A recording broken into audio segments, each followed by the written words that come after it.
You won't believe what happened that afternoon. I still can't quite wrap my head around it. But before I tell you everything, let me just say this. If you're watching, tell me where you're tuning in from.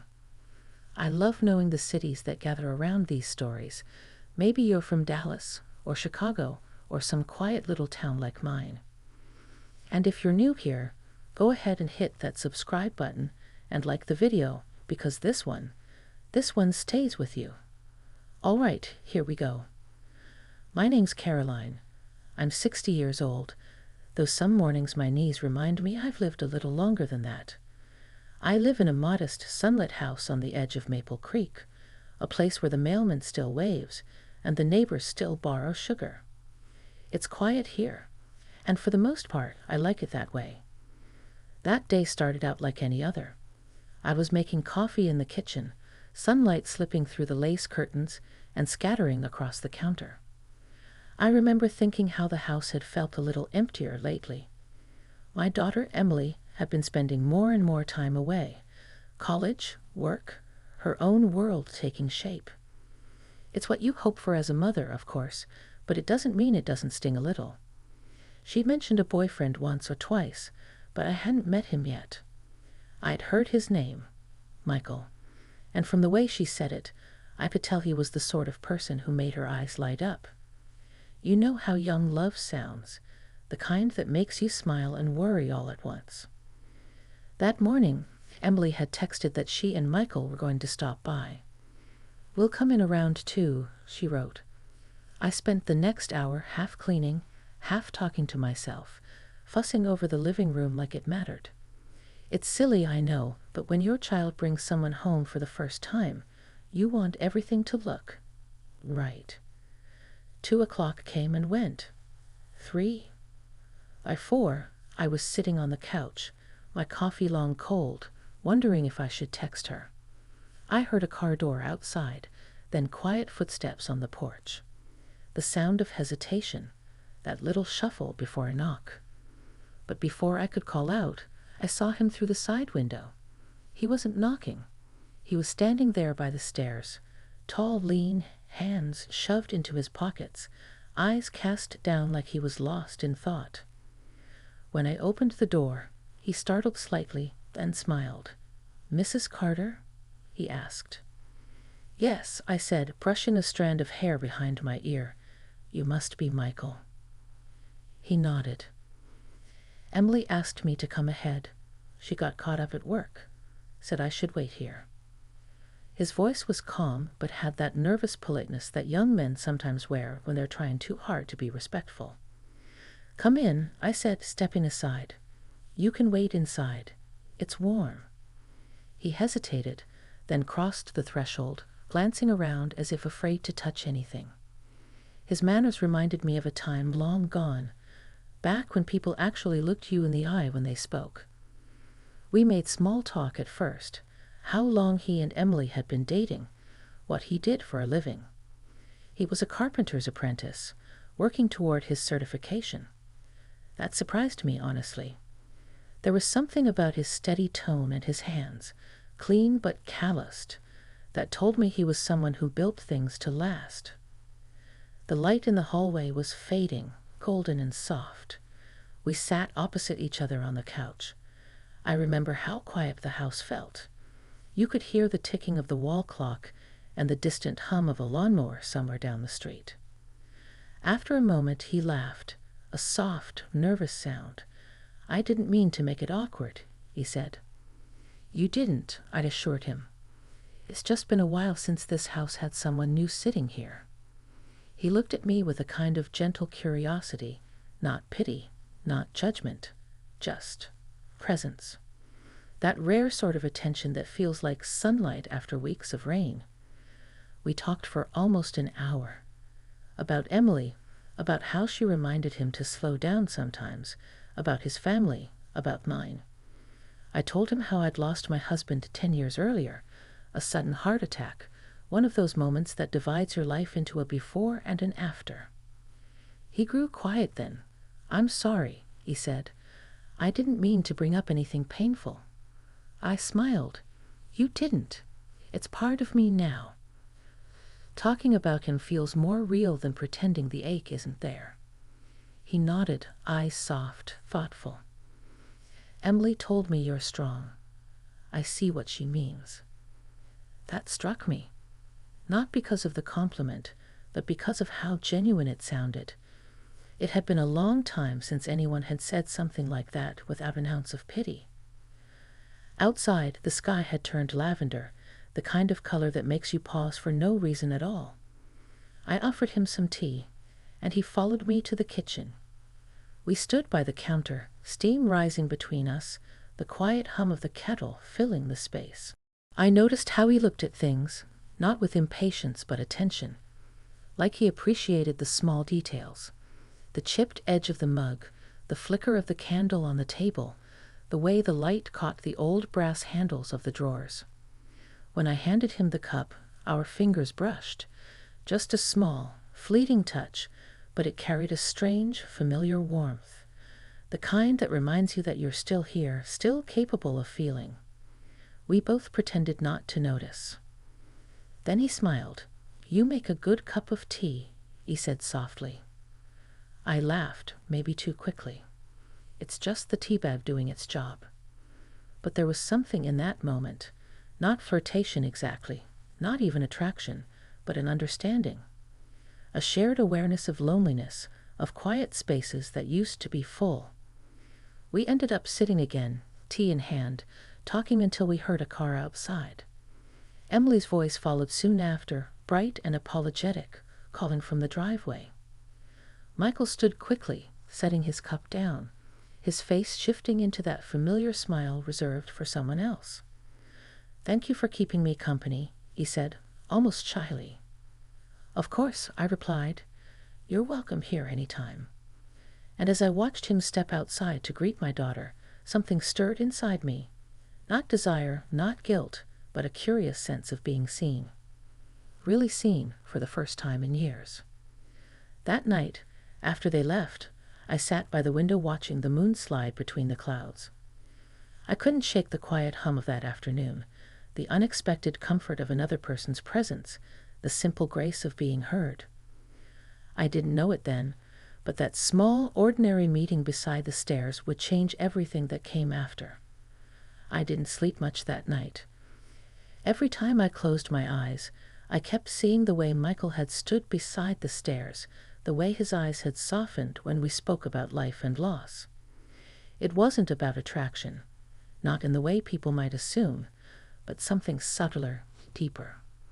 It was the kind of connection that sneaks up on you, reminding you that you're still capable of being moved, even after years of believing otherwise. The next morning, the house felt different. Still quiet, still wrapped in that familiar emptiness, but underneath it was something new. A pulse, a warmth, as if a window had been cracked open and the air had changed.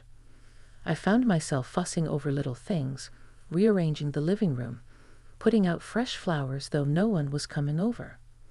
It's strange how one brief encounter can stir something dormant in you. Emily stopped by that afternoon, alone this time. She looked radiant, distracted, full of the kind of energy only youth can carry. "Michael said you were lovely," she said, pouring herself a cup of coffee. "He really liked you, Mom."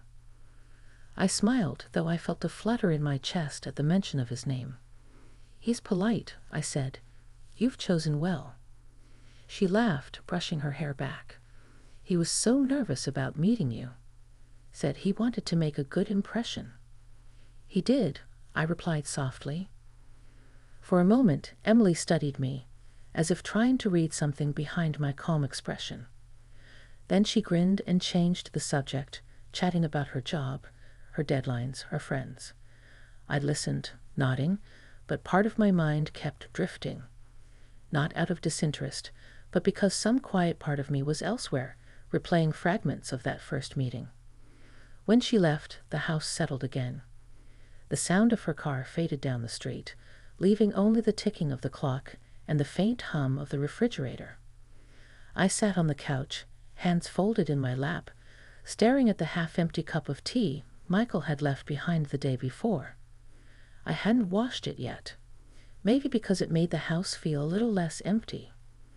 The week went on in its usual rhythm. Mornings filled with coffee and quiet, evenings with books and reruns of old shows I'd seen a dozen times. But something had shifted inside me. I started noticing things again, the way sunlight moved across the wall, the sound of rain tapping on the roof, the smell of fresh-cut grass. For years, I'd moved through life like a ghost, doing what needed to be done, but rarely feeling alive in it.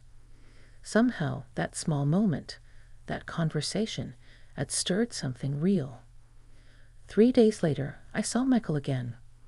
It was a Saturday, just after noon. I was out front trimming the roses when a car pulled up to the curb. He stepped out, wearing a simple gray shirt and jeans, holding a folded piece of paper in his hand. "Mrs. Carter," he called out. "I hope I'm not intruding." I shaded my eyes from the sun. "Michael, what brings you here?" He smiled a little awkwardly. "Emily asked me to drop off her charger. She left it at my place." He lifted the small item in his hand. "But she texted that she won't be home until later. I figured I'd leave it with you." "Oh," I said, walking over to the gate. "That's kind of you. Thank you." He lingered a moment, glancing around the garden. "You keep this place beautiful," he said. "It looks like a home that remembers things." That line caught me off guard. "I suppose it does," I said, smiling faintly. "Everything here has a story." We stood there, the air warm and still, the scent of roses drifting between us. I could see that same gentleness in his expression, an understanding that didn't need words. "Would you like some lemonade?" I asked suddenly, surprising even myself. "It's hot, and I've just made a pitcher." He nodded. "That sounds great, thank you." Inside, the kitchen glowed with soft afternoon light. I poured 2 glasses and we sat by the table, the old wooden chairs creaking slightly beneath us. We talked again, easily, like before. About simple things. Work, weather, music. But beneath the small talk was that same undercurrent of quiet recognition, that sense that 2 people from different worlds could share the same kind of stillness. He told me about his childhood, growing up in a small town not far from here. How his mother taught him to fix things rather than throw them away. She said broken things deserve a second chance, he told me, tracing the edge of the glass with his finger. I nodded slowly. She sounds wise. She was, he said, passed away when I was 19. I'm sorry, I murmured. He smiled faintly. It's all right. I like to think she's the reason I notice things most people overlook. I understood that more than he knew. When he left that day, the house didn't feel empty anymore. It felt quiet in a different way, like a pause between 2 verses of a song, waiting for what comes next. That evening, I sat out on the porch, watching the last of the daylight fade behind the trees. I thought about how life can surprise you, how connections form in places you least expect. I wasn't looking for anything, not even company. But there he was, waiting beside the stairs that first day, and somehow that simple beginning had opened a door I hadn't even realized was closed. I didn't know what it meant yet, or where it was heading. All I knew was that something in me had quietly awakened, and that after so many years of silence, felt like enough. A few days passed before I saw Michael again, though he'd somehow remained in my thoughts the entire time, like a song that lingers softly in the back of your mind long after it stops playing. It wasn't intentional. I wasn't waiting for him. But every now and then, I'd catch myself glancing toward the stairs, or hearing the faint echo of his laughter in the kitchen. It was as if the house had absorbed his presence, and now it wouldn't let it go. That Wednesday afternoon, I was sitting on the porch swing with a book in my lap when his truck pulled into the driveway. The sound startled me, not because it was unexpected, but because a small part of me had secretly hoped for it. He stepped out, carrying a box under one arm. "Mrs. Carter," he called, smiling in that polite but familiar way. I didn't mean to drop by unannounced. Emily asked me to pick up her old textbooks. She said you might have them. I nodded, closing my book. Yes, I think they're still in the study. Come in, I'll help you find them. Inside, the air was cool, scented faintly of lavender and wood polish. The house had that afternoon hush, the kind that makes every sound feel louder, more present. We walked together down the hallway, our footsteps muffled by the carpet. The study was small, lined with shelves that reached almost to the ceiling. Papers, framed photographs, and old mementos filled the room. He looked around with quiet curiosity, his eyes moving over the shelves, the family pictures, the small wooden box on the desk that had belonged to my husband. You have a lot of memories in here, he said softly. I do, I replied. Some I keep out of habit. Others because I'm afraid to forget. He nodded, his expression thoughtful. My mom used to say that remembering keeps people alive in small ways. I smiled faintly. She sounds like she was a good woman. She was, he said. You remind me of her, actually. The way you talk, the way you pay attention. The words caught me off guard. I turned slightly, pretending to focus on the bookshelf, though I felt the weight of what he'd said settling quietly between us. That's kind of you, I managed. We found the box of books tucked beneath an old armchair. As he bent to lift it, the corner of one slipped, scattering papers across the floor. Instinctively, we both crouched to gather them. For a brief moment, our hands brushed again, a light, passing touch, but enough to send a quiet current through the air. We both hesitated, eyes meeting briefly. There was no intent behind it, no words, just that shared awareness, the same quiet understanding from before, but deeper now, gentler. He cleared his throat softly, stacking the books carefully. Thank you, he said. I didn't mean to make a mess. It's all right, I said, standing. It's good to have a little life stirred into this old place. He laughed quietly. I can't imagine it ever being dull here. I raised an eyebrow. You'd be surprised. For a moment, we simply stood there, the light from the window falling across his face, painting everything in warm gold. It was one of those moments that felt suspended, not meant to be analyzed or explained, just felt. Then he said, Would you like me to help with anything around the house? Emily mentioned you've been handling most of the upkeep alone. I hesitated, but the sincerity in his tone made it easy to say yes. Well, the porch steps could use a little fixing, I admitted. They've been wobbling for years. He smiled. Then that's what I'll do. The following afternoon, he returned with his toolbox. The rhythmic sounds of hammer and nails filled the air as I sat nearby with a glass of iced tea, watching him work. There was something comforting about it, the simple steadiness, the sense of care he put into each detail. It reminded me of my husband, and for a fleeting moment, I felt that familiar ache of memory and gratitude intertwined. When he finished, he wiped his hands on a cloth and looked over at me. Try the steps now, he said. I did, and they held firm beneath my weight. Perfect, I said with a small laugh. You might have just saved me a trip to the emergency room. He grinned. Can't have that. We sat for a while afterward, the late sun glowing orange through the trees. Conversation drifted easily, about the town, about small things, about nothing at all. It wasn't about the words, really. It was about the quiet space between them. When he finally stood to leave, he paused by the stairs again, that same spot where we first met. I'll check on the steps next week, he said, just to be sure they hold. All right, I said softly. I'll be here. After he left, I stayed on the porch long after the sound of his truck faded down the street. The evening air was cool, carrying the scent of rain somewhere in the distance. I looked toward the stairs where he had stood, remembering the first moment our paths crossed. Something inside me felt both lighter and heavier at once, like my heart had stretched just enough to make room for something new. Not romance, not longing, but recognition. Of time passing, of what it means to still be seen, even when you thought those days were behind you.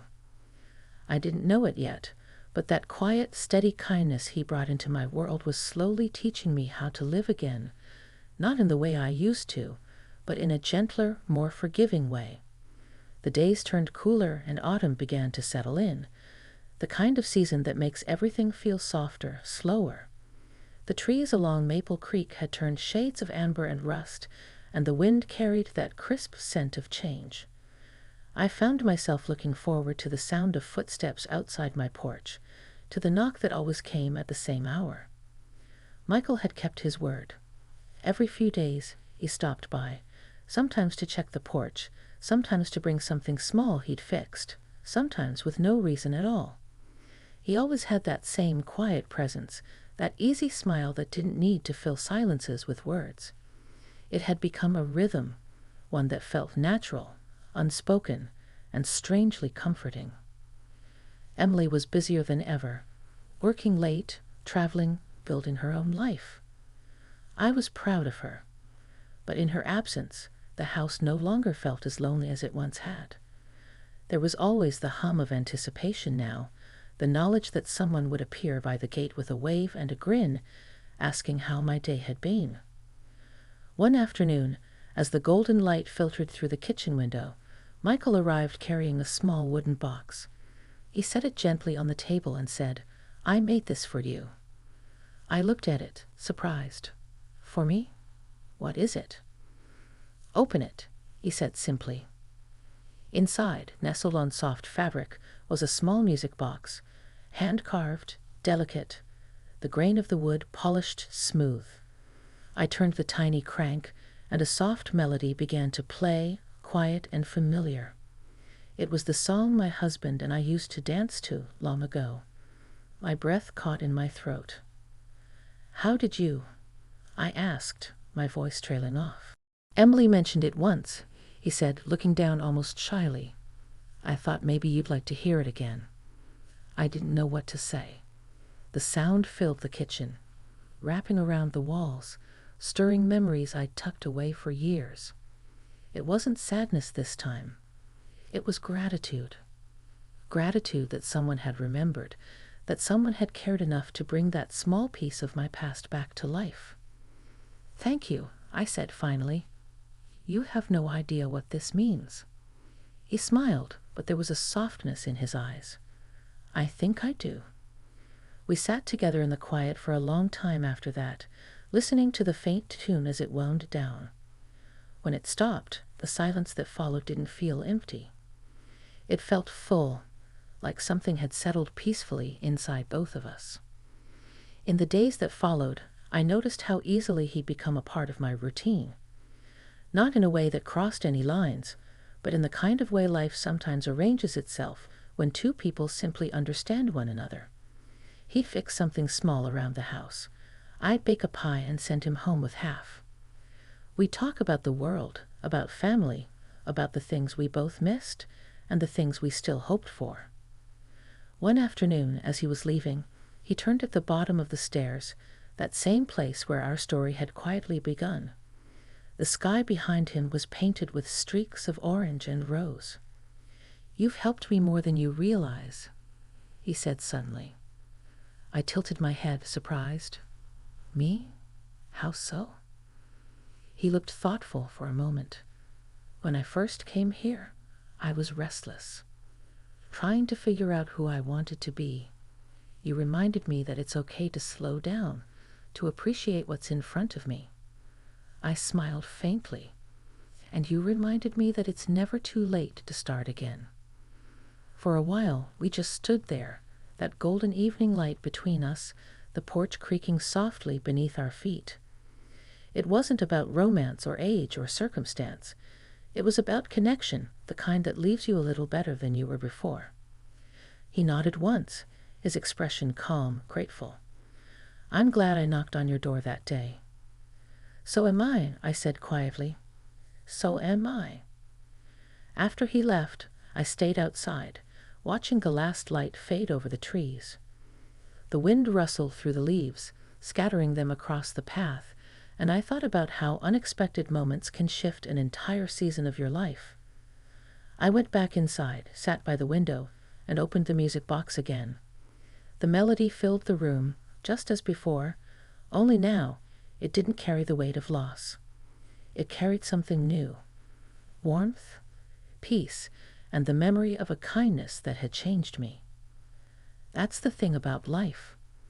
Sometimes the most extraordinary moments happen quietly, beside a set of old stairs, over a cup of tea, or in the laughter of someone who reminds you that you're still very much alive. And as the last notes faded into the evening, I realized that this feeling of calm and connection was the most beautiful ending I could have asked for.